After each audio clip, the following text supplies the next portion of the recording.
Hello, this is question 2 on October 2021 paper. It's an statistics from year 2 and it's regression correlation and hypothesis testing.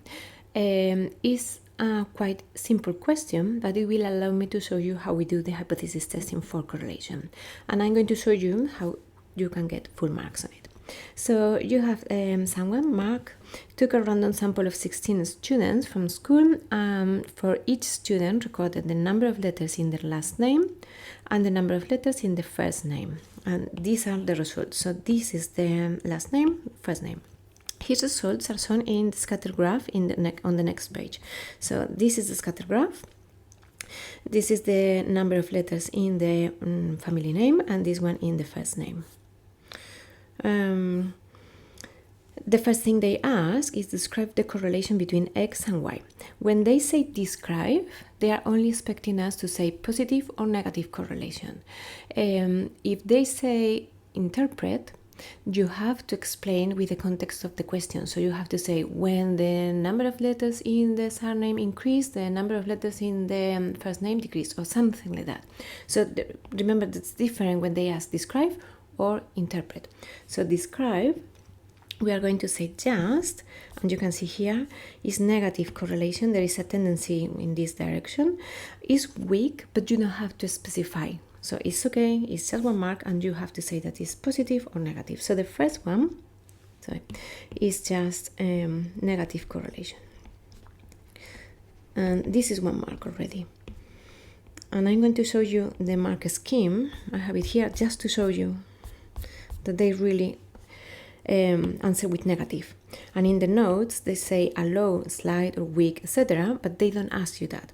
And they allow you description. So if you say when X increased, Y decreased, or with the context of the question, that's fine, but that's not what they ask. So it's okay if you just say negative. Sorry. Next part, they say, Mark suggests that parents with long last names tend to give their children shorter first names, which is precisely what this is telling us. So when they have long surnames, they have shorter first names. So yeah, this would... they say, using the scatter graph, the scatter diagram, comment on Mark's suggestion, giving a reason for your answer. So that's probably true.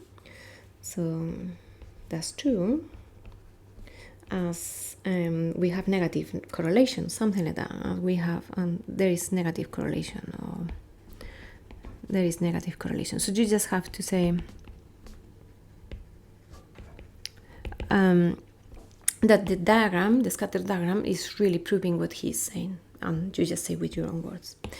This is another mark, and now the interesting part is we have first we have to find the product moment correlation coefficient. So use your calculator to find the product moment correlation coefficient between X and Y of this data.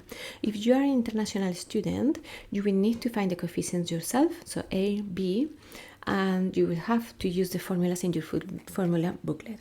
For UK students, and that will be more than 1 mark, it's just 1 mark, and you just can put these values in the calculator. So if you have this calculator, which is the most common, you have one function in the statistics. So this is a statistics. You have the line. So you see is number 2. Y is A plus BX. This is the line of best fit. And you just put all the values for X first. So you just click on the value, and then you just put all the values of X, all the values of Y. And when you have all of them, if you click on options, so here you click on options, one of the options that you have, number 4, is regression calculation. If you click on number 4, you will have your line of best fit. So I don't know if you can see this well, but you have Y is A plus BX, A is, and they give you the value, B is, and they give you the value, and the last thing that they give you is R, and R is the product moment correlation coefficient. So that's the only thing that you have to do for this question here, is to put all these values in the calculator. This is X, this is Y, and find the regression line. R in this case, if you do that, and you have to be careful when you put the values in the calculator, because one value that you put wrong and the coefficient is wrong. So just be super careful. This is minus 0.5458 and more numbers, right? So if you round to, let's say, 3 significant figures, is minus 3.545. This is what they ask in C, and this is another mark. And now the hypothesis testing. So test whether or not there is evidence of a negative correlation between the number of letters in the last name and the number of letters in the first name. You should state your hypothesis clearly, because that would be 1 mark, and use 5% of level of significance. So let's go to write that. When we do a hypothesis testing for correlation, our H0 is going to be always that the coefficient, the product moment correlation coefficient is 0. And we are going to use this Greek letter rho for our theoretical product moment correlation coefficient. And then our alternative hypothesis is going to be smaller than 0 or greater than 0, depending on if we want to check if it's negative correlation or positive correlation. Or it could be different if we just want to check that there is no correlation. In this case, we want to check if there is negative correlation. So our H1 is going to be rho smaller than 0. Then we have 5% of level of significance, and we have a real.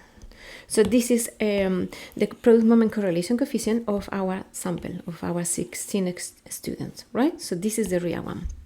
And you remember in hypothesis testing, we have 2 methods of doing hypothesis testing. One of them is with the critical region, and this is the only one that we can use in this section. So when we do hypothesis testing for correlation, we are going to use always critical region.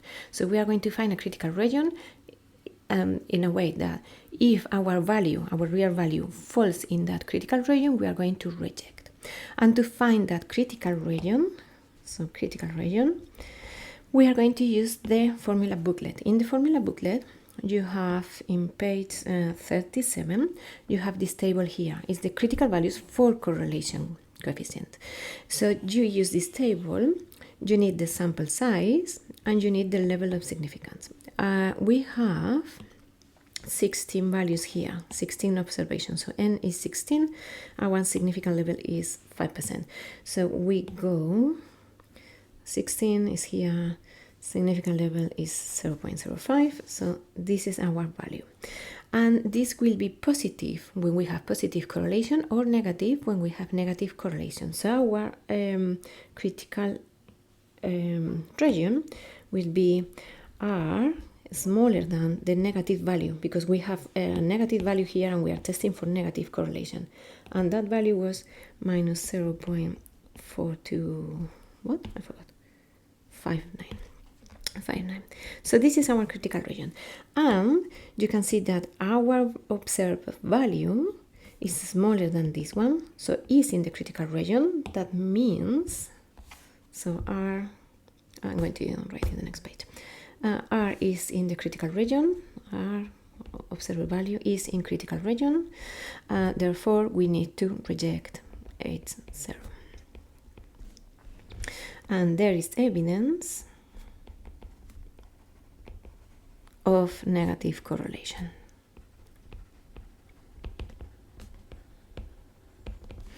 And the marks here are 1 always for writing correctly your hypothesis. So please don't forget to write your hypothesis. So H1 and H0, H0 and H1.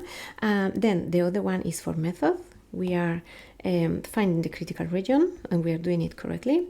And the third one is for the conclusion. So we have always, when we do a hypothesis testing, we have to give a conclusion. We have to say if we accept or reject H0, and if there is evidence, and I would use always this sentence because it looks perfect for it. There is evidence of negative correlation, or there is evidence of non-negative correlation, or not enough evidence. You can say something like that. Yeah, so these are all the marks, and this is how we do the hypothesis testing for correlation. We always use the table and finding a critical region, and then with the observed value we decide. Yeah, so that's all. It's quite simple question, and that's how we always do it.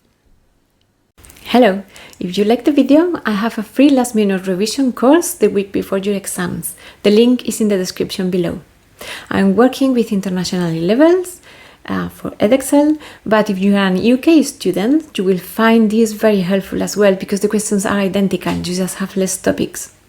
I have other courses through the year, they are all in my website, and the link is as well in the description below. I would love to help you.